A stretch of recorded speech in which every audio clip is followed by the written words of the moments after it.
So when the year started, I was in a completely different state. I didn't even know I would end the year while I'm in California, San Francisco, where I'm shooting from. So that's already magic in itself. So I feel like a lot can happen in a year and a lot can go wrong in a year. And that's okay, that's perfectly fine because we are not robots, we are humans. We are meant to experience life, to go through change, to go through the experiences that make us, that build us, and some that try to break us. Hi guys, today I've taken the studio out of the house and I decided to shoot from some beautiful and gorgeous streets in San Francisco. So as the year is coming to an end, it's common practice that people worry, that you think about the things you've not been able to do, the things you've done, the things that haven't gone well. And for many people, this season, towards the end of the year, is a time to celebrate, but also for other people, it's a time to feel bad about all that didn't go well. And I was thinking about how I want to review my year and how I want to plan for the next one, which is 2024 to come. And I've realized, first of all, time goes by so fast. And for the most part of it, you cannot improve what you don't review. So it's important that around this time, as a lot of things are happening, so many company parties, and just from one myself, so many celebrations, many weddings are happening, so many travels and trips for people. I hope you find time to sit back and reflect on how the year has gone. Think about what has gone well for you. Think about where you need to improve. Think about which habits you want to cultivate. And so blocking out time, especially in this season, to just think of those things, see where you can improve so you can plan better, thrive, and become a better person. One of the ways I love to review my year is I take a notebook and a pen and I block out time and I write down how I've experienced the year.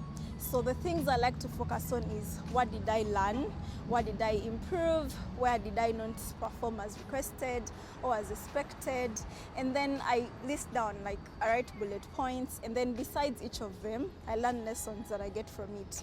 And so I plan out that way. So this is usually before I get into writing my goals for the next year. I've realized if we are going to improve in life, if you're going to win, you need to have a vision, you need to have a dream. And for the most part of it, writing it down has been magic, because most of the times when I'm reviewing the things that have transpired, I'm like, wow, at a point in my life, I was dreaming of this and now it's here, it's happening, and I'm realizing it. And it's a beautiful space to be in. So while a lot is happening, people will tell you need to finish the year strong. You feel the need yourself that you need to finish it off strong, either tick off like so many things off your bucket list. In my opinion, whatever has transpired has transpired. There is not much we can change from what has been, but there is much we can do with now and the future. The other way I love to look at life, especially now that most of us are in different seasons of life, a lot of things are transpiring, is to not compare myself. The moment you start comparing yourself to other people, that's when you draw in the negativity, because then you're measuring yourself against another person's standard.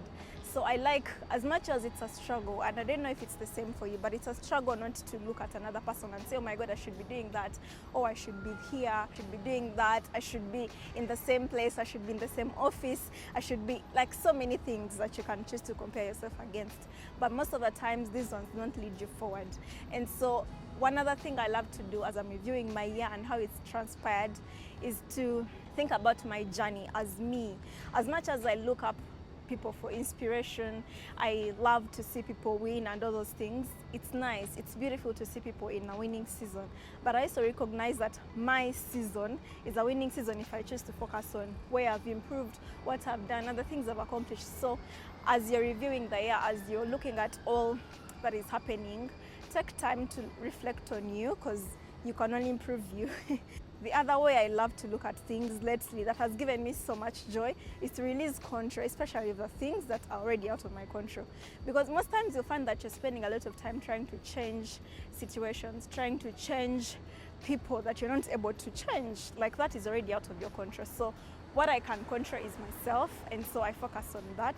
What is in my reach, what is in my authority for the things I can do, and then I surrender, I release control. So releasing control is magic, because most times you really can't do much about anything, about a situation, but we dwell in that, and trying to control things you cannot control takes the joy away from you.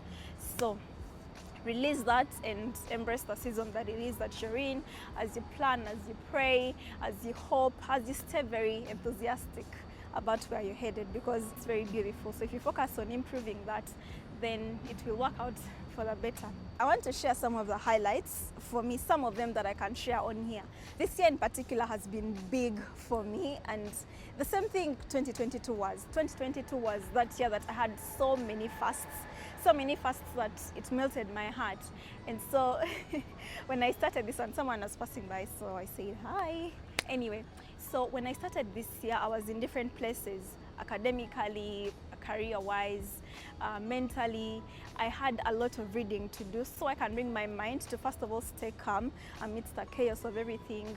So I look at the year as one that has been of so many changes, of getting out of my comfort zone because it's been a lot and it's been a blessing in itself. So when I'm to look back, I started this year by taking some time off to reflect. I went to a place called Jahazi Paya in Munyonyo. I went with my scarf and laid down in the grass, and I went with my notebook and wrote down the plans I had, the visions I had. It took me a while because in my head I was like, I don't want to limit God. In my plans, I don't want to limit God. I know God is working on an open budget, but then I needed to write something so I can plan well for the year. Anyway, it was a beautiful time, so I encourage, if you need to find time to go, find something that's exclusive, a place that brings you joy. Personally, it's water, and so I spent time by the lake planning, and it was a beautiful time. Fast forward in the year, I graduated from my master's, which is still a testament because the program had gone on for a while, and also because of COVID, we had like some deterrents from the course itself, but God is very faithful. I saw that to completion, and I've had a number of trips in this year. I've gone to Cape Town twice on different occasions. The first time I went was in February after my graduation, and then I went back mid-year. I can't remember the month right now. I went back mid-year, and then I flew to Nairobi for another conference, and then I'm here in San Francisco, came in October, and I'm here. And I started my YouTube channel. This very year is when I started my YouTube channel.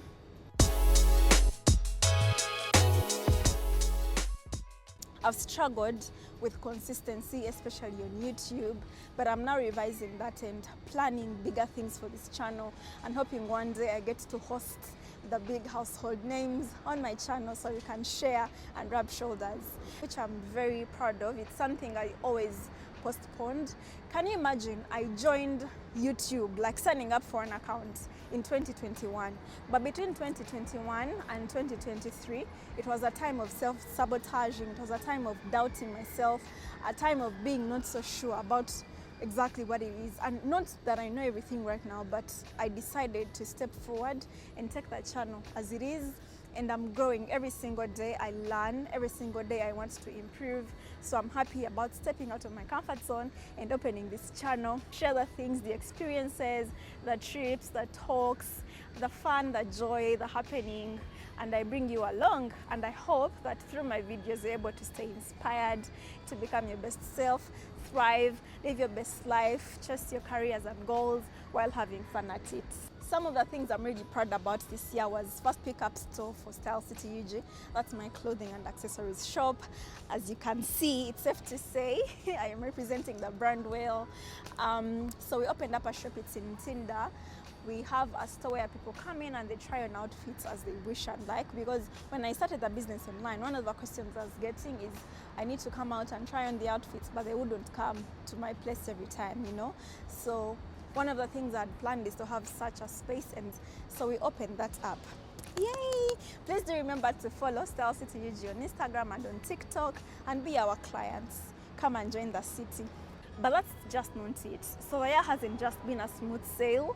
I've struggled a number of times in the year as well, and that's been mostly trying to control things I can't, and so I learned that the hard way. Lately, because of the reading I've done, the books I've gotten, I can share a few lists, YouTube short or something, like highlights of the books I've read that have brought me a sense of calmness.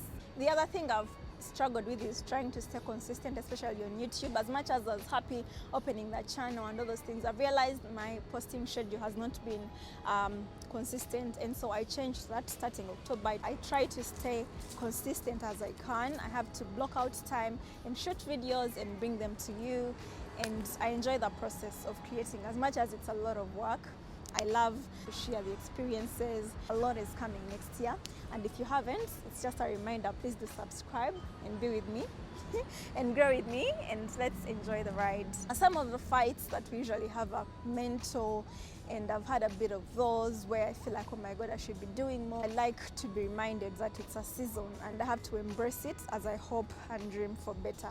Spending time with family and friends was another highlight for me. Now that I am out of the country and I'm traveling a lot lately, I realize how much human connections are important. Maybe at some point, I can't say I was taking them for granted, but now I deeply understand how being away from family and friends is such a transition, it's such a big change. It takes a strong mind to stay sane, to stay happy, and you need to be very intentional about it. Overall, the year has been amazing. It's been great. So many lessons, so many takeaways, so many adjustments. I just feel like I have something here. So you see, the thing about shooting, like I am the videographer, I am the director, I am the makeup artist. I need a team at this point. I have to check myself. Sometimes I'm shooting and probably the top is like offside, and then I have to do it again.